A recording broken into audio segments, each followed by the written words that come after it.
দেখছেন কলকাতা টিভি, ভাস্বতী রয়েছে আপনাদের সঙ্গে। শুরু করছি সংবাদ সারাদিন। আর শুরুতে যে খবরে নজর রাখবো, গতকালই আমরা দেখেছিলাম ভারতের তরফে যে কড়া 5টি পদক্ষেপ নেওয়া হয়েছিল, চাপে পড়ে এবার ভারতের পদক্ষেপের পাল্টা পাকিস্তানের। ভারতের সিন্ধু জলচুক্তি হ্রদের জবাবে, অর্থাৎ 1960-এর যে সিন্ধু জলচুক্তি হ্রদের জবাবে সিমলা চুক্তি হ্রদের পথে এবার পাকিস্তান। সমস্ত ভারতীয় বিমানের পাকিস্তানের আকাশ সীমা ব্যবহারে নিষেধাজ্ঞা জারি করা হয়েছে। সমস্ত ভারতীয় পাক ভিসা বাতিল করা হয়েছে। আরো বিস্তারিত জানবো, আমার সঙ্গে রয়েছেন নিউজরুম থেকে আমাদের ডেপুটি এডিটর মৌপিয়া নন্দী। মৌপিয়াদি, গতকালই আমরা দেখেছিলাম ভারতের তরফে যে পদক্ষেপ নেওয়া হয়েছিল, যে কড়া পদক্ষেপ নেওয়া হয়েছিল, যে 5টি পদক্ষেপ নেওয়া হয়েছিল, এবার তার পাল্টা পাকিস্তান এবার ঠিক কি পথে হাঁটলো? দেখো ভাস্বতী, আমরা গতকালই যেভাবে দেখেছিলাম যে ভারতের তরফ থেকে কূটনৈতিক পঞ্চবান, এবং এই কূটনৈতিক পঞ্চবানের মধ্যে সবচেয়ে যেটা গুরুত্বপূর্ণ, সবচেয়ে যেটা ক্রুশিয়াল, সেটা ছিল যে সিন্ধু জলচুক্তি, যেটা 1960 সালে যে চুক্তি স্বাক্ষরিত হয়েছিল এবং যার মাধ্যমে সিন্ধু নদ এবং তার যে শাখাগুলো রয়েছে সেই 6টি নদীর জলের যে বিভাজনের সিদ্ধান্ত হয়েছিল। এবং এ যাবৎকাল পর্যন্ত যেভাবে এত দশক ধরে সেটা মেনটেন হয়ে এসেছে এবং গোটা দেশের কাছে দুই পড়শির মধ্যে সম্পর্ক একেবারেই সুমধুর নয়। অনেক উঁচু নিচু পথ ধরে যে সম্পর্ক যায়, সেখানে দাঁড়িয়ে এই সিন্ধু জলচুক্তি সেটা কিন্তু একটা খুব গুরুত্বপূর্ণ মডেল হিসেবে বিবেচিত হয়ে এসেছে। যে সেই ক্ষেত্রে আমরা দেখেছি যে যেভাবে এই নদীর যে বিভাজন ছিল, এই জলের যে বিভাজন ছিল, যে পূর্ব দিকের 3টে নদী, সেই নদীগুলোর উপর নিয়ন্ত্রণ থাকবে ভারতের, এবং পশ্চিমের 3টে নদী, তার উপর নিয়ন্ত্রণ থাকবে পাকিস্তানের। আমরা এর আগেও দেখেছিলাম যে পুলওয়ামার পর প্রধানমন্ত্রী নরেন্দ্র মোদী তিনি বার্তা দিয়েছিলেন যে জল আর রক্ত একসঙ্গে যেতে পারে না, এই হুঁশিয়ারি দেওয়া হয়েছিল। গতকাল যখন আমরা দেখলাম যে ক্যাবিনেট কমিটি অন সিকিউরিটির বৈঠকের পর যখন বিক্রম মিস্ত্রি এই ঘোষণা করলেন, সেই ঘোষণায় যথেষ্ট চাপে পাকিস্তান, এবং তারপরেই তড়িঘড়ি সিদ্ধান্ত নেওয়া হয়। এবং আজ সকালেই বৈঠকে বসে ন্যাশনাল সিকিউরিটি কমিটি, যার পৌরোহিত্য করেন প্রধানমন্ত্রী শাহবাজ শরীফ, এবং সেখানে যে বৈঠক হয় সেই বৈঠকের পর চাপের মুখে পাকিস্তান এই মুহূর্তে পথ হাতড়াচ্ছে এবং তারা এই যে সিন্ধু জলচুক্তির হ্রদের যে ভারতের সিদ্ধান্ত, অত্যন্ত কড়া সিদ্ধান্ত, সেটার পাল্টা নিশানা করছে সিমলা চুক্তিকে। এবং সেখানে দাঁড়িয়ে আজকে যেটা বলা হয়েছে যে পাকিস্তান বিলক্ষণ এটা বুঝতে পারছে যে যদি যে সিদ্ধান্ত ভারত নিয়েছে, এবং যে ভারত সেখানে একটা শর্ত দিয়ে দিয়েছে যে যতদিন অবধি না ক্রেডিবলি এবং ইররিভোকেবলি সন্ত্রাসে মদদ বন্ধ করছে পাকিস্তান, ততদিনের জন্য, অনির্দিষ্টকালের জন্য, এই দুই শর্ত পূরণ না হওয়া পর্যন্ত এই চুক্তি ইন অ্যাবেয়ান্স, অর্থাৎ সেটাকে খারিজ করছে ভারত, সেটার মান্যতা দিচ্ছে না।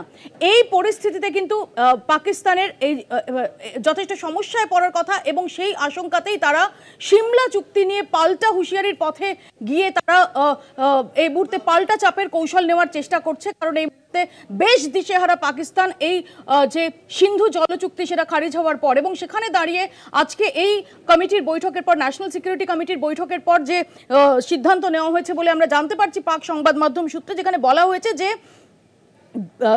কোনো রকমভাবে, আমরা তো জানি যে আপার রিভারাইন, অর্থাৎ ভারত থেকে যে নদীগুলো বয়ে যাচ্ছে, সেখানে যদি কোনোভাবে জলের ফ্লো, সেটা জলের প্রবাহ, সেটা পরিবর্তনের কোনো চেষ্টা হয় বা জল আটকে দেওয়ার কোনো রকম চেষ্টা হয়, সেটাকে অ্যাক্ট অফ ওয়ার হিসেবে বিবেচনা করা হবে। অর্থাৎ সেটাকে যুদ্ধের সমতুল হিসেবে বিবেচনা করা হবে। অর্থাৎ বোঝাই যাচ্ছে যে এই মুহূর্তে জলযুদ্ধের পরিস্থিতি তৈরি হয়েছে, এবং এই মুহূর্তে দিশেহারা পাকিস্তান এই জায়গায় দাঁড়িয়ে তারা যে সিমলা চুক্তি, সেই সিমলা চুক্তি সহ দ্বিপাক্ষিক সমস্ত চুক্তি সেগুলোকে খারিজ করার পথে যাচ্ছে, এমন সিদ্ধান্ত নেওয়া হয়েছে এই ন্যাশনাল সিকিউরিটি কমিটির বৈঠকে। এর পাশাপাশি যেটা আমরা জানতে পারছি যে পাকিস্তানের যে এয়ার স্পেস, আমি শুধু এক্ষেত্রে ভাষ্যতে একটু মনে করাবো যে গতকালই যখন ফিরছিলেন নরেন্দ্র মোদী তার সৌদি আরব সফর কাটছাট করে, তিনি পাকিস্তানের আকাশসীমা সেটাকে অ্যাভয়েড করে এসেছিলেন এই বার্তা দিতে যে কূটনৈতিকভাবে কড়া পদক্ষেপ নিতে চলেছে ভারত। পাক আকাশ সীমা সেটা ভারতের সমস্ত রকম উড়ানের জন্য বন্ধ করে দেওয়ার সিদ্ধান্ত নেওয়া হয়েছে। ভারতের সঙ্গে সমস্ত রকমের বাণিজ্য বন্ধের সিদ্ধান্ত নেওয়া হয়েছে। শুধু তাই নয়, কোনো তৃতীয় দেশ থেকে ভারতের থ্রু হয়ে, অর্থাৎ যেখানে তার কোনো থার্ড কান্ট্রি থেকে, তৃতীয় কোনো দেশ থেকে ভারতের মধ্যে দিয়ে বাণিজ্য, সেটাও বন্ধ করার সিদ্ধান্ত নেওয়া হয়েছে পাকিস্তানের পক্ষ থেকে, এমনটাই আমরা জানতে পারছি। এর পাশাপাশি যেহেতু আমরা দেখেছি যে ভারত গতকালই নির্দিষ্টভাবে ঘোষণা করে দিয়েছে যে সমস্ত পাক নাগরিকের যে ভিসা যেগুলো ইস্যু করা হয়েছিল সার্ক ভিসা এক্সামিশন স্কিমের আওতায়, সেগুলোকে বাতিল করা হচ্ছে এবং তাদের 48 ঘন্টার মধ্যে দেশ ছাড়ার নির্দেশ দেওয়া হয়েছিল। একই পথে হাঁটলো পাকিস্তান। সমস্ত ভারতীয় নাগরিক যাদের এই SVS এর আওতায় ভিসা ইস্যু হয়েছিল সেগুলোকে বাতিল ধরা হচ্ছে এবং তাদের 48 ঘন্টার মধ্যে দেশ ছাড়ার নির্দেশ দেওয়া হয়েছে। কিন্তু খুবই তাৎপর্যপূর্ণ যে শিখ তীর্থযাত্রী যারা, তাদের ক্ষেত্রে ছাড় দেওয়া হয়েছে। এখানেও যেহেতু দেশটার নাম পাকিস্তান, এই শিখ তীর্থযাত্রীদের ক্ষেত্রে যে ছাড় দেওয়া হয়েছে সেটা সত্যি একটা সদিচ্ছা। অর্থাৎ শিখ তীর্থযাত্রীরা তারা যাতে তাদের ধর্মস্থানে যেতে পারেন সেই জন্য, নাকি এর নেপথ্যে কোথাও অন্য কোনো অঙ্ক রয়েছে, কোথাও খালিস্তানিদের উদ্দেশ্যে কোনো বার্তা রয়েছে, এই চর্চাও কিন্তু যেহেতু দেশটার নাম পাকিস্তান, তাই এই চর্চাগুলোও কিন্তু প্রবলভাবে এই মুহূর্তে আলোচিত হচ্ছে। এর পাশাপাশি আমি যেটা জানিয়ে রাখবো যে যেভাবে আমরা দেখেছিলাম যে ভারতের তরফ থেকে কালকে একদম স্পষ্টভাবে জানিয়ে দেওয়া হয়েছিল যে দিল্লিতে পাক দূতাবাসে যে মিলিটারি অ্যাটাশেরা রয়েছেন, ডিফেন্স, মিলিটারি, নেভি যে অ্যাডভাইজাররা রয়েছেন এবং এয়ারের যে অ্যাডভাইজাররা রয়েছেন, তাদের পার্সোনা নন গ্রেটা এই ঘোষণা করা হচ্ছে। পার্সোনা নন গ্রেটা অর্থাৎ সেই দূত তিনি আর যে হোস্ট কান্ট্রি, অর্থাৎ এক্ষেত্রে পাকিস্তানের যে যারা মিশনে আছেন তারা হচ্ছেন এটা হোস্ট কান্ট্রি ভারত, তাদের পার্সোনা নন গ্রেটা অর্থাৎ তারা এখানে আনওয়েলকাম, তারা এখানে স্বাগত নন। এটা একটা কূটনৈতিক টার্ম, যে টার্মটা প্রথম ব্যবহার হয়েছিল 1961 সালে যখন ভিয়েনা কনভেনশন চলছিল ডিপ্লোম্যাটিক রিলেশনসের ওপর। অর্থাৎ তাদের পার্সোনা নন গ্রেটা ঘোষণা করে দেওয়া হয় এবং তাদের দেশ ছাড়ার নির্দেশ দেওয়া হয় 7 দিনের মধ্যে। পাকিস্তানও পাল্টা সেই পথেই হেঁটেছে, যদিও তার আগে, যদিও এটা এই মুহূর্তে দাঁড়িয়ে ইমেটেরিয়াল, কারণ আমরা জানি যে একই সঙ্গে ভারতীয় দূতাবাস, পাকিস্তান ইসলামাবাদের যে ভারতীয় দূতাবাস, সেখানে যে মিলিটারি অ্যাটাশেরা রয়েছেন তাদেরকে অলরেডি উইথড্র করা হয়েছে। কাজেই এখানে দাঁড়িয়ে পাকিস্তানের এই সিদ্ধান্ত, সেটা এখানে ইমেটেরিয়াল, সেটা এখানে অপ্রাসঙ্গিক। যদিও এই মুহূর্তে চাপে পড়ে পাকিস্তান, তারা যে দমছে না এই বার্তা দেওয়ার জন্য তারা এই পথে হাঁটছে এবং এই ঘোষণা করছে। এবং ভারতের তরফ থেকে কালকে বলা হয়েছিল যে ডাউনগ্রেড করা হচ্ছে দূতাবাসের কর্মী সংখ্যা, 55 থেকে 30-এ নামিয়ে আনা হচ্ছে। আজকে পাকিস্তানের তরফ থেকে এই মিটিংয়ে একই কথা বলা হচ্ছে, যদিও এক্ষেত্রে অন্য কিছু করার অপশন পাকিস্তানের কাছে ছিল না। ভারতের তরফ থেকে কালই এই সম্পর্কে খুব স্পষ্ট সিদ্ধান্ত নেওয়া হয়েছে।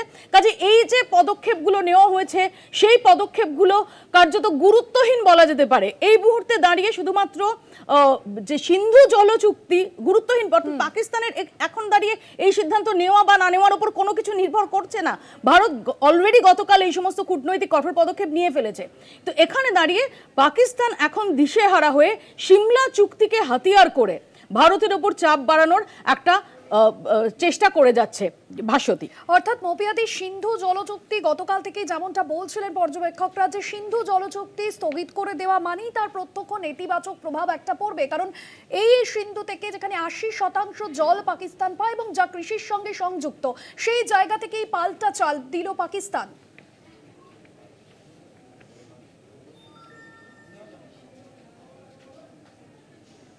মৌপিয়াদি, যেমনটা তুমি জানাচ্ছিলে, যেখানে আমরা দেখেছি যে গতকাল থেকে পর্যবেক্ষকরাও যেমনটা বলছিলেন যে সিন্ধু জলচুক্তি যা নিয়ে একটা ভারত পদক্ষেপ নিল, কড়া পদক্ষেপ নিল এবং সেখান থেকে একটা প্রত্যক্ষ নেতিবাচক প্রভাব পড়বে। কারণ সিন্ধু জলচুক্তি এবং সিন্ধু জল যা পাকিস্তানের ওপর, যার ওপর পাকিস্তান নির্ভর করে এবং কৃষিও কিন্তু পাকিস্তানের নির্ভর করে, সেক্ষেত্রে তারপরেই কি পাকিস্তানের এই পাল্টা চাল? দেখো ভাস্বতী, একেবারেই, কারণ সাধারণভাবে দুটো দেশ, যে দুটো দেশের মধ্যে সম্পর্ক, আমি আগেও যেটা বলছিলাম যে যেটা যথেষ্ট উচ্চাবচতার মধ্যে দিয়ে, যথেষ্ট সংকটের মধ্যে দিয়ে বিভিন্ন সময়ে গেছে, সেখানে দাঁড়িয়ে বাকি যে কূটনৈতিক পদক্ষেপগুলো, সেই পদক্ষেপগুলো এগুলো যে কূটনৈতিক যে কূটনীতির ডেফিনেটলি অঙ্গ। কিন্তু সবচেয়ে এখানে গুরুত্বপূর্ণ যে সিদ্ধান্তটা কাল, যেটা সংশ্লিষ্ট মহল, বিশেষজ্ঞ মহল যেটা গতকাল থেকেই বলে আসছেন, যে এই সিন্ধু চুক্তি অনির্দিষ্টকালের জন্য খারিজ করা এবং এক্ষেত্রে দাঁড়িয়ে নির্দিষ্টভাবে একটি শর্ত দিয়ে দেওয়া যে যতদিন পর্যন্ত না পাকিস্তান সন্ত্রাসে মদদ দেওয়া ক্রেডিবলি, অর্থাৎ শুধুমাত্র পাকিস্তান যদি নিজের মতো কিছু বলতে চায়, কিছু দাবি করে, সেটা গ্রাহ্য হবে না। ক্রেডিবলি এবং ইররিভোকেবলি যদি সেটাকে তারা সুনিশ্চিত করে, ততদিন পর্যন্ত এই চুক্তি সেটাকে ইন অ্যাবেয়ান্স হোল্ড করা হচ্ছে, অর্থাৎ এটাকে খারিজ করা হচ্ছে। এরপরে কিন্তু পাকিস্তানের রীতিমতো শোরগোল পড়ে যায়, পাকিস্তান দিশেহারা হয়ে যায়, কারণ বাস্তবিক ক্ষেত্রে যদি দেখা যায় যে যদি ভারত এই চুক্তি কে মান্যতা না দেয়, তাহলে কিন্তু পাকিস্তানের জন্য জলের ক্ষেত্রে একটা বড়সড় সংকট দেখা দিতে পারে এবং একটা বড়সড় অনিশ্চয়তা দেখা দিতে পারে। এবং ভারত যদি আমরা পরে বিস্তারিত আরও আলোচনা করব যে কি রয়েছে এই জল চুক্তিতে, যেখান থেকে যদি ভারত বেরিয়ে আসে। আমি আবারও বলছি যে 1960 সালে যে চুক্তি স্বাক্ষরিত হয়েছিল, সেই চুক্তি কিন্তু যথেষ্ট কার্যকরীভাবে এখনো পর্যন্ত চলে আসছিল এবং আমরা দেখেছি যে গত বছরই বেশ কিছু পরিস্থিতির পরিপ্রেক্ষিতে ভারতের তরফ থেকে এটাকে আবার রিঅ্যাসেস করার জন্য উদ্যোগ নেওয়া হয়েছিল। কিন্তু পাকিস্তানের এই জল বন্টনের ক্ষেত্রে, ভারত এবং পাকিস্তানের মধ্যে জল বন্টনের ক্ষেত্রে সেখানে কোনো বাধা সৃষ্টি ভারত করেনি। কিন্তু এখানে দাঁড়িয়ে যদি আগে হুঁশিয়ারি দেওয়া হয়েছিল, আমি আগে সেটা উল্লেখ করলাম যে প্রধানমন্ত্রী বলেছিলেন যে জল আর রক্ত একসঙ্গে যেতে পারে না, কিন্তু ভারত যে সরাসরি এই পদক্ষেপটা নিয়ে ফেলবে, এই বাস্তবটা যখন কালকে বুঝতে পারলো পাকিস্তান, তারপরেই পাকিস্তান যথেষ্ট দিশেহারা হয়ে পড়লো এবং এই মুহূর্তে দাঁড়িয়ে পাকিস্তান একটা এর থেকে বেরোনোর উপায় খুঁজছে এবং যে কারণেই সিমলা চুক্তি দিয়ে তারা এটাকে কাউন্টার করার চেষ্টা করছে। যদিও সেটা কতটা ফলপ্রসূ হবে সেটা দেখার বিষয়। ভাস্বতী, একদমই। এবং ধন্যবাদ জানাবো মৌপিয়াদি তোমায়, সরাসরি ছিলেন আমাদের সঙ্গে নিউজ রুম থেকে আমাদের ডেপুটি এডিটর মৌপিয়া নন্দী।